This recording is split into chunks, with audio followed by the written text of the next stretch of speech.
가 끊어지지 아니할지로다 하니라.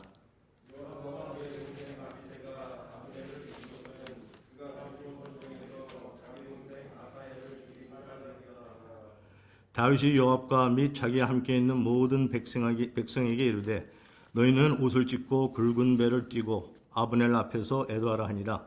다윗 왕이 상렬을 따라가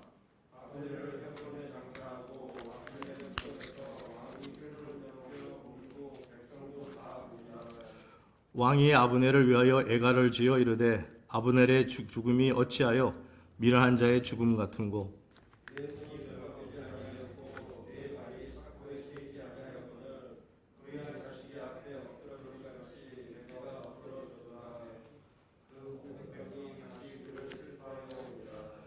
석양에 뭇 백성이 나와 다윗에게 음식을 권하니 다윗이 맹세하여 이르되 만일 내가 해지기 전에 떡이나 다른 모든 것을 맛보면 하나님이 내게 벌 위에 벌을 내리심이 마땅하니라 하며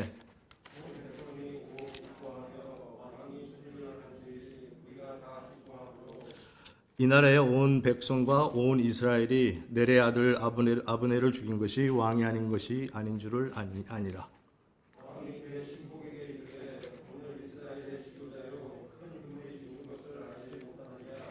함께 읽으시겠습니다. 내가 기름 부음 받은 왕이 되었으나 오늘 약하여서 수라의 아들인 이 사람들을 제하기가 너무 어려우니 여호와는 악행자에게 그 악한 대로 갚으실지로다 합니다. 예. 그래서 오늘 그 제목은 이렇게 정해봤습니다. 자기 중심과 하나님 중심의 사람. 이 두 사람을 비교하면서 또 하나님에 대해서 배우기로 하겠습니다. 아시겠지만은 요압은 자기 중심의 사람입니다. 그래서 이번 이 본문에서도 말씀된 것처럼 그 이스라엘의 그 앞날, 유대의 앞날이나 이런 것은 개의치 않고 물론 생각을 했겠죠. 생각했지만 그것이 그 사람의 중심에 있지는 않았다는 얘기죠. 밑바닥에. 그리고 하나님의 뜻이 무엇인가 이런 것도 생각은 하지만 중심에는 그가 더 중요한 게 있은 거죠. 그 중요한 게 뭐냐면은 내 동생 아사엘을 죽인 아브넬이 왔구나. 이게 이제 그 사람한테는 더 중요했던 거죠. 그래서 뭐라고 할까요? 그러한 그 이기적인 생각이 그 하나님에 대한 관계나 그 군대 장군으로서의 유대를 위해서 무엇이 가장 중요한 건지 이런 것을 잃어버리는 거죠. 그 순간에. 그래가지고 결국에는 그 아브넬을 죽인 그런 결과가 나온 거죠. 그러니까 이거는 자기 중심적인 사람인데 그 사람 자체도 하나님을 모르는 건 아니고 하는 과정에 제 생각에 과정에 이렇게 큰 실수를 할 수가 있다는 것이 이번 본문의 말씀인 것 같습니다. 그래서 중요한 거는 요압은 결국에는 자기 중심적인 생각을 신앙으로 제어하지 못하고 그래서 참 이 엄청난 그 일을 저지르고 만 거죠. 아브넬을 죽여서. 그래서 이 아브넬을 죽임으로 인해서 이스라엘과 유대한테는 큰 위기가 닥쳐온 거죠. 왜 닥쳐오느냐? 이스라엘 사람들은 이제 유대인과의 적대 간의 관계가 될 수 있기 때문에 당할 수가 있고 유대인들은 혹시 요압 장군을 시켜서 아브넬 장군을 죽인 게 아니냐 이런 불신들이 쌓아졌을 겁니다.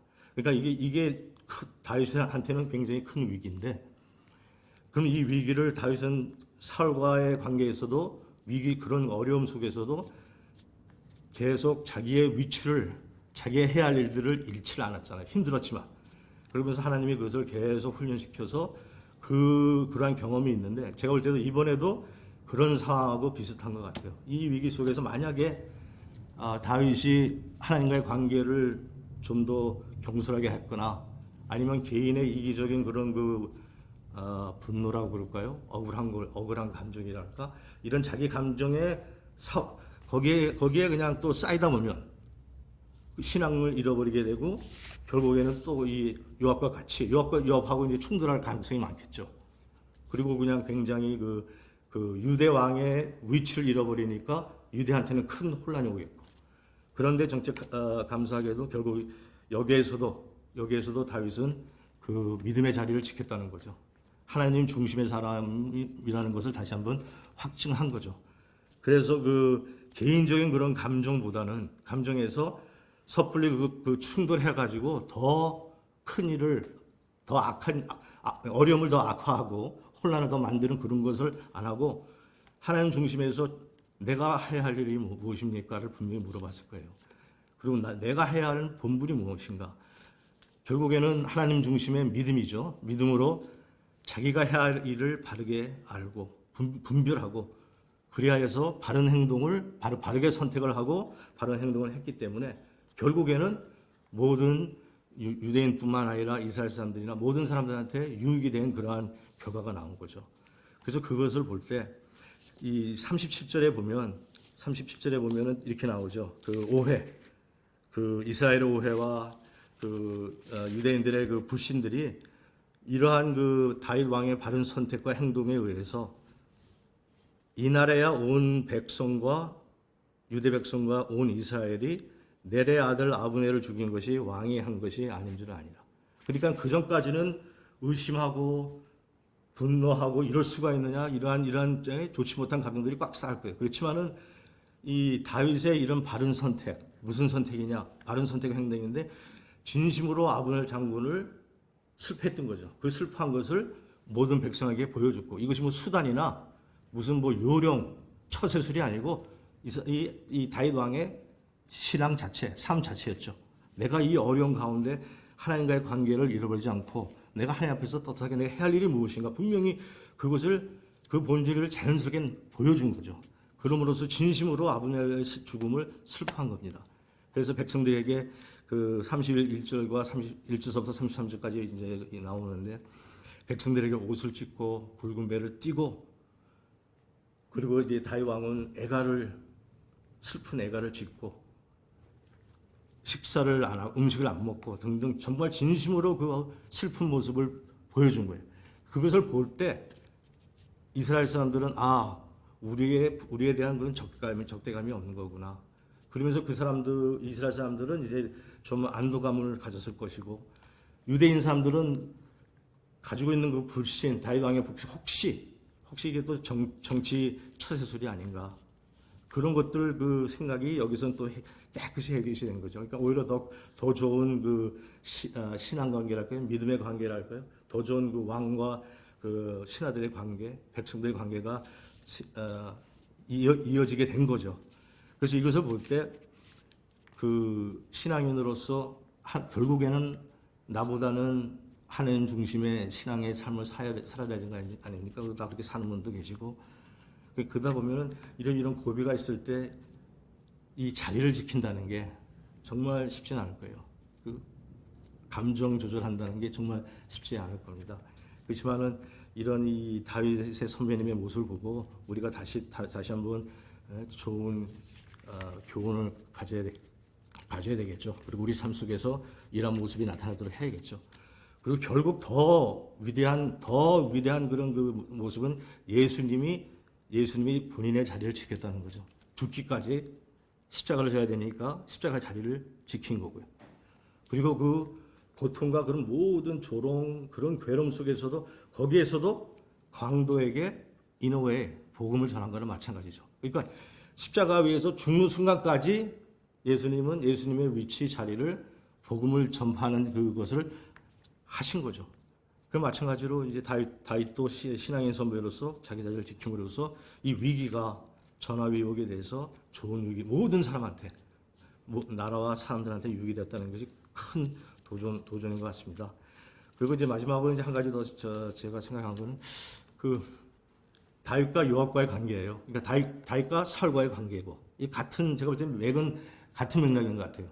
뭐냐면은 이런 이 감정 충돌이 있을 때 정말 그 자기의 그 신앙 자리를 잃지 않고 다윗이 사울 왕을 손을 안 낸 것처럼 그리고 여기서는 또 다윗이 요압을 왜 그냥 놔두고 요압을 분명히 이러한 모습이 자꾸 보이는데 이걸 그냥 놔둘 수는 없는데 왜 놔뒀을까 그런 퀘션이 좀 들었거든요. 그래서 저 나름대로 결론 내린 거는 신앙생활 속에서 이 견딤이라고 그럴까요? 같이 가는 거, 함께 가는 거는 이건 너무 좀 극단적인 케이스지만 우리가 이 뭡니까 여러 다양성이 많고 여러 이 기질이 다르기 때문에 작게는 좀 서로 이렇게 컨플릭이 있을 수가 있고 크게는 이러한 위험이 있을 수가 있는데 결국 이걸 통해서 우리가 하나님 중심의 신앙을 잃지 않으려면 내 자리를 분명히 깨달아야 되겠죠, 그죠? 내 자리를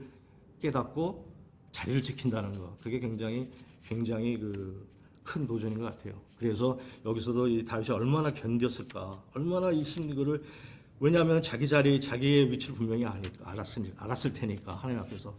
그러니까 제가 볼 때는 이 계속 감정이 올랐어도 그걸 누르고 자기 자리를 지킨 것 같아요. 근데 그러한 모습을, 그러한 그 다윗의 그 심정을 39절에 이렇게 단면적으로 보여주는 것 같아요. 내가 기름 부음을 받은 왕이 되었으나 오늘 약하여서 수라의 아들인 이 사람들을 제어하기가 너무 어려우니 얼마나 괴로웠을 거예요.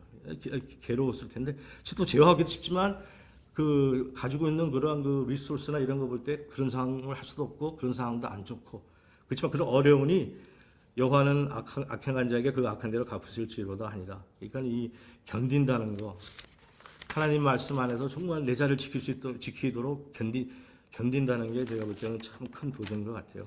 그래서 아시겠지만 결국에는 요압이 그 솔로몬 왕 때 결국 하나님 때에 해결이 났지만 그렇지만 이런 걸 볼 때 그 견뎌야 된다, 함께 가야 된다 이런 것이 굉장히 중요한 것 같고요. 그리고 오늘 본문에서 다시 이 하나님 중심과 내 중심의 그 신앙의 차이, 그 도전 뭐 이런 것들을 잠시 나눠봤습니다. 예, 기도하겠습니다.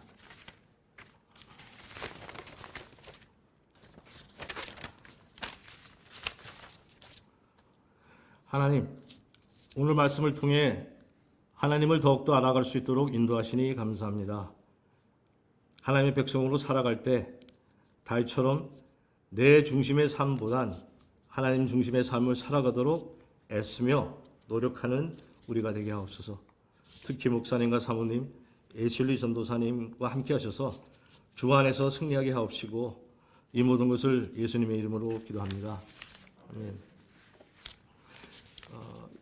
우선 이제 이 함께 기도할 제목은 다 아시겠지만 목사님하고 사모님 건강과 모든 일들이 주 안에서 잘 승리하게 되도록 기도해 주시고요.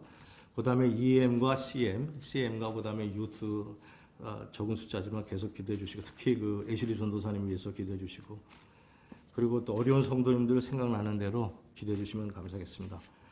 예, 그러면은 주기도문으로서 마치겠습니다. 예.